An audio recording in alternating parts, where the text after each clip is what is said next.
चार्थे सुभिज्ञस्वरा तेने ब्रह्म हृदय आदि कवये मुह्यन्ते यत् सूरयः तेजो वारिमृतां यथा विनिमयं यत्र त्रिशर्गो मृषा धाम्ना स्वेन सदा निरस्तकुहकं सत्यं परं धीमहि धर्मः प्रोजितकैतमोऽत्र परमो निर्मत्सराणां सताम् वेद्यं वास्तवमत्र वस्तु शिवदं तापत्रयोन्मूलनम् श्रीमद्भागवते महामुनिकृत किं वा परैरीश्वर सत्यो हृद्यवरुध्यते त्रिकृतिभिः शुश्रूषुभेस्तक्षणा निगमकल्पतरोर्गलितं फलं सुखमुखाद् अमृतद्रवसंयुतं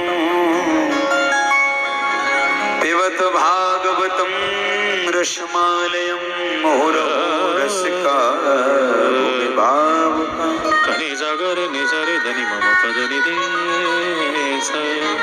जन्माद्यस्य तोन्मयादितरतः। श्रीमद् भागवत में जो 18,000 श्लोक हैं उनमें सबसे पहला श्लोक है जो हमने अभी बोला। ये प्रथम अध्याय का प्रथम स्कंद का पहला श्लोक है। भागवत जी में अध्याय कितने हैं? 345। स्कंद कितने हैं? 12। ये प्रथम स्कंद का प्रथम श्लोक है प्रथम अध्याय का, और इसमें भगवान का वंदन किया है, मंगलाचरण किया है। जो कल आपने श्रवण किया कि मंगलाचरण होता क्या है। मंगलाचरण कहते किसे हैं? जिनका मंगलाचरण हो उसको मंगलाचरण कहते हैं, वंदन को कहते हैं, प्रार्थना को कहते हैं। भगवान का वंदन किया है। अब देखिए, बड़े गौर से सुनिएगा कि जब श्री रामचरितमानस का आप पाठ करते हो तो उसमें अक्षरों की भी वंदना की गई है।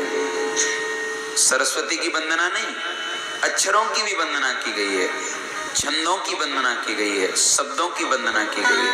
उसके बाद माँ सरस्वती की, गणेश जी की, रामायण में तो किसी को छोड़ा ही नहीं। चलो देवताओं को वंदन करना समझ में आता है, उसमें तो जेव काटने वालों की भी वंदना, जो दूसरों की चुगली करते हैं उनकी बड़ी गजब की वंदना। हाँ, जो दूसरों की बुराई करते हैं उनकी भी वंदना है। गोस्वामी जी ने किसी को नहीं छोड़ा। किसी ने पूछा ऐसा क्यों किया गोस्वामी जी ने? चोरों की, जेवकतरों की, डाकुओं की, सबकी वंदना। बोले अच्छे आदमी विघन नहीं करते कथाओं, जो अच्छे आदमी होते हैं वो तो सपोर्ट ही करते हैं, समर्थन करते हैं, परंतु जो क्रूर प्रवृत्ति के लोग होते हैं वो दिक्कत करते हैं, इसलिए उनको ज्यादा प्रणाम करना चाहिए। हाँ, वो ठीक हो गए तो ठीक ही है पहले से।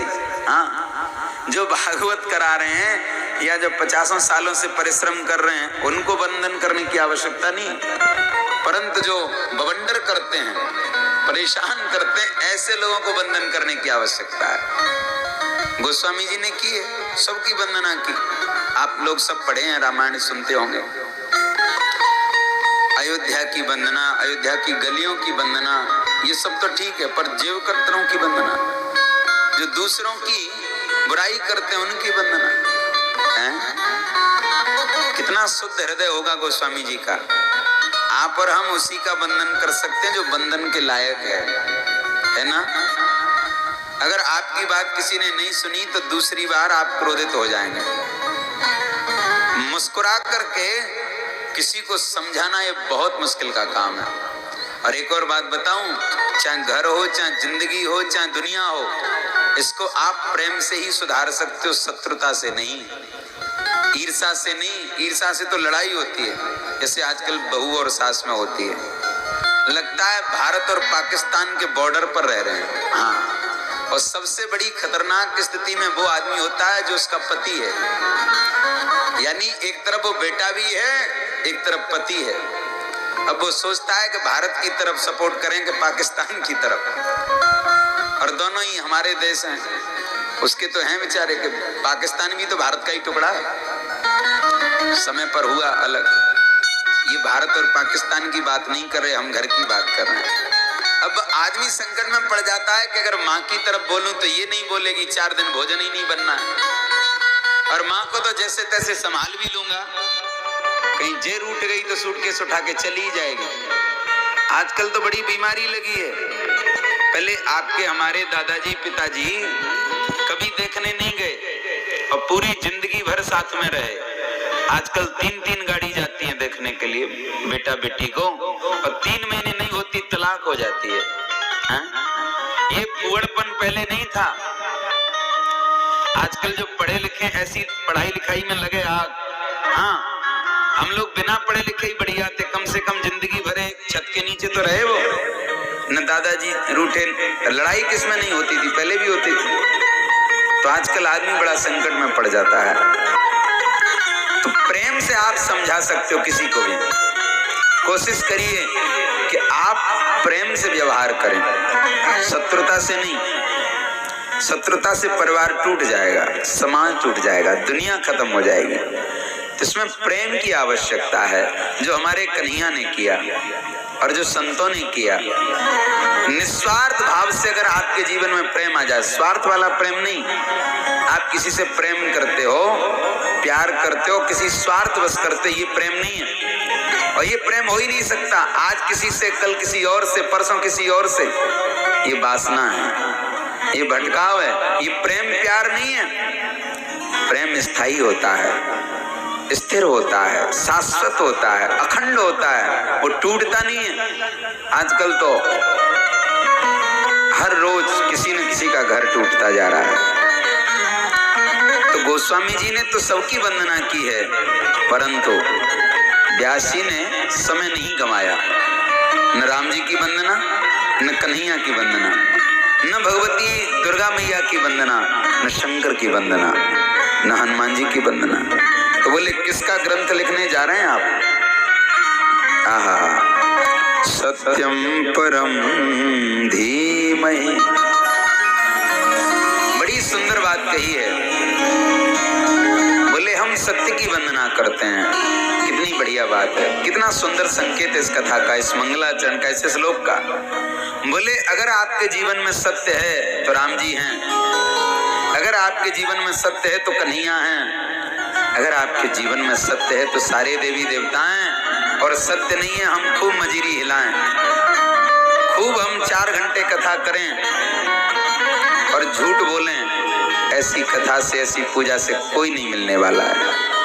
जब तक आपके और हमारे जीवन में सत्य का आचरण नहीं होगा, तब तक भगवान तो क्या इंसान दूर हो जाता है। ये सत्य बोलना केवल वैकुंठ के लिए नहीं है, सत्य बोलना जीवन को सही ढंग से चलाने के लिए एक सूत्र है। जैसे मान के चलो पति पत्नी से झूठ बोलता है और किसी दिन उसकी झूठ खुल गई, पर्दा हट गया, तो जो पत्नी की श्रद्धा थी ना जितनी, वो नहीं रहेगी, चाहे कितना भी प्रयास करना। फिर या पत्नी झूठ बोले, या बेटा झूठ बोले, या शिष्य झूठ बोले, कोई भी जब झूठ बोलता है और उसका पता चलता है तो उससे प्रेम खत्म हो जाता है। जब इंसान आपसे दूर हो जाता है तो झूठ से हम परमात्मा से कितने दूर होंगे ये हम सोच नहीं सकते। सत्यम परम धीमहि, सत्य वंदनीय है। अगर हमारे जीवन में सत्य है तो ठाकुर जी स्वयं आपको ढूंढेंगे, ठाकुर जी को ढूंढने की जरूरत नहीं है। हाँ, इसलिए अब तक झूठ बोला चलो कोई बात नहीं, पर अब झूठ नहीं बोलना है। और करके देखिए आप, बताइए जिस झूठ के चक्कर में आप और हम नरक जाते हैं, बड़ी समस्या होती है और जिंदगी बर्बाद हो जाती है जब झूठ का पर्दाफाश होता है तब। इसलिए सत्य जैसा आचरण करो। अगर हम सत्य बोलते हैं सत्यता से जीवन को जीते हैं तो भगवान कृपा करते हैं। और सबसे बड़ा अगर कोई धर्म है तो सत्य है। आप कहेंगे कहाँ लिखा है? रामायण में गाया है गोस्वामी जी ने।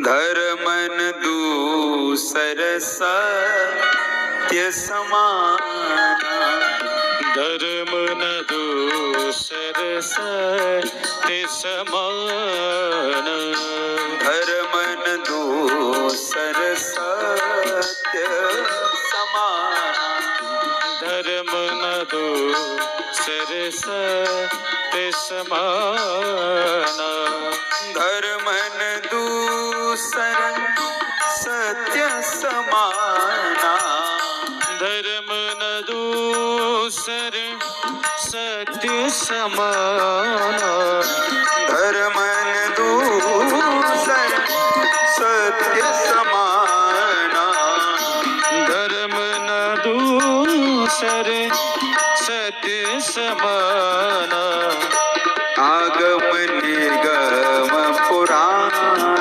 बखान, आगम निगम पुराण बखान, आगम निर्गम पुराण बखान,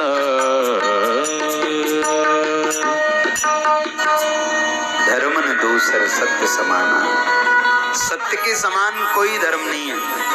आप बोल के देखिए, जब आप सत्य बोलने लगेंगे तो आपका परिवार सुखी होने लगेगा।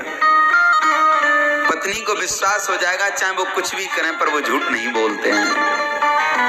अगर ये पति को और पत्नी को, माँ को, बाप को, पिता को पता चल जाए कि हमारा बेटा कुछ भी कर सकता है, बेटी कुछ भी करेगी पर वो झूठ नहीं बोलेगी, 50% नहीं 70% टेंशन खत्म हो जाता है।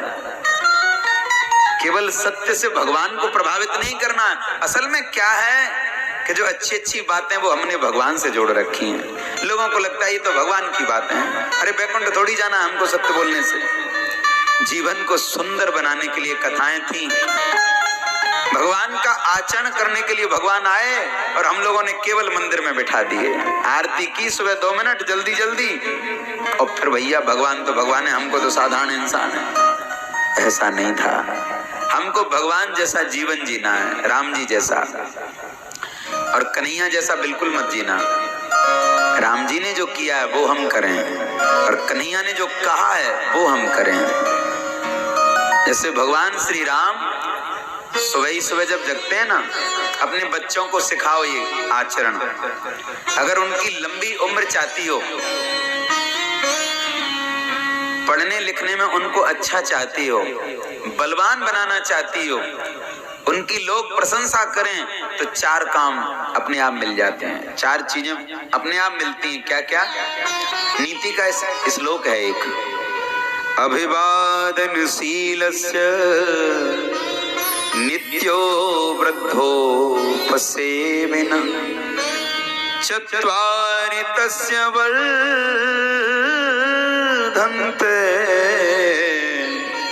आयुर्विद्या यशोबलम। प्रणाम करने से 4 चीजें मिल जाती हैं, आयु, विद्या, यश और कीर्ति। बलवान हो जाता है। जब किसी के हम पैर छूते हैं ना तो आदमी यही कहता है, अरे भैया लंबी आयु हो, बहुत लंबा तेरा जीवन चले, बहुत लंबी आयु हो, बहुत जुग जुग जियो साहब। आहा। और इसके बाद आयुर्विद्या।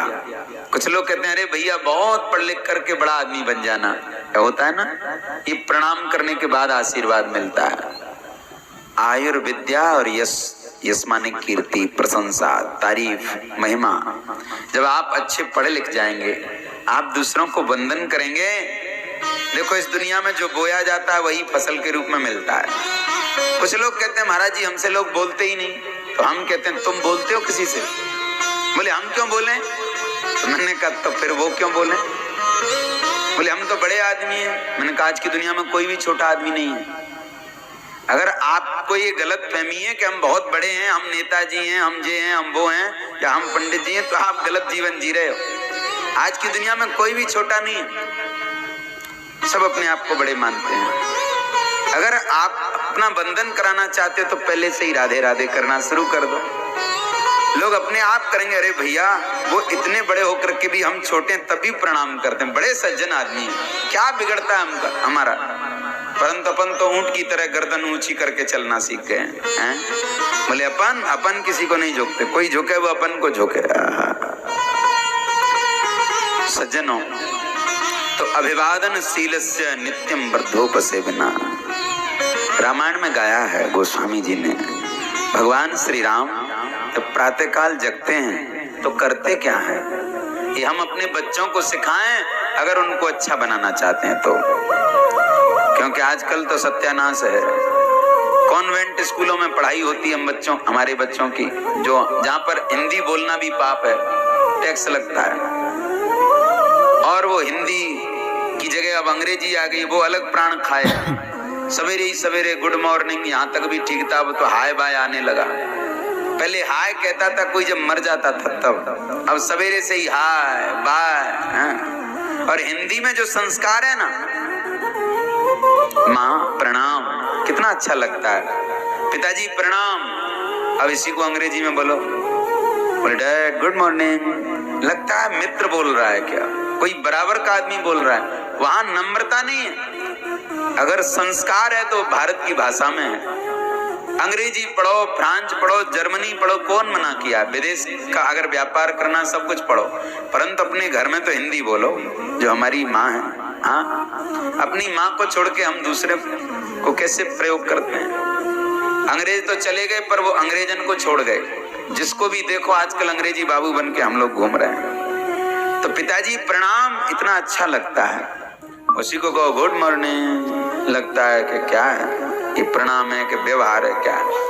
हाँ, इसीलिए रामायण में जो लिखा है वो अगर हमारे बच्चे करते हैं, अगर आपको सर बनना है बच्चों को तो क्या करना चाहिए सुनिएगा रामायण से। केवल कथा बैकुंठ नहीं ले जाती है, ऐसी कोई वस्तु नहीं है जो कथा से नहीं मिलती हो। अगर आप पढ़ने में कमजोर हो तो कथा सुनो, अगर आप बिजनेस करना चाहते हो तो कथा सुनो, अगर आपके जीवन में टेंशन है तो कथा सुनो। हाँ, परंतु कथा को उसी नजरिया से सुनो जिससे आपको लाभ हो। रामायण में बड़ा सुंदर गाया, आइए गुनगुनाते हैं।